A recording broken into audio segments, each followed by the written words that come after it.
اینچنین قول الله تعالی که یرفع الله الذین آمنوا منکم، الله تعالی از بین شما آنهایی که ایمان آوردند مرتبه آنها رو میبردارد، والذین اوتوا العلم درجات، و آنهایی که علم داده شدن درجه های بالا میبردارد.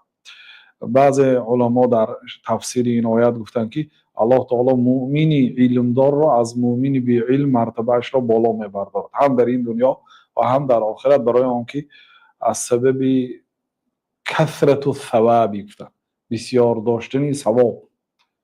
علم، کسی علم آموزه وقتی خود را به خواندن، نوشتن، آموختن، آموزانیدن صرف میکند، او ثواب عظیم دارد، بنابراین مرتبهش بلند میشد. خاصتا کسی که طبق شریعت علم آموزه، یعنی اخلاص، متابعت، پیروی به سنت، با نیت نیک اگر علم آموزد.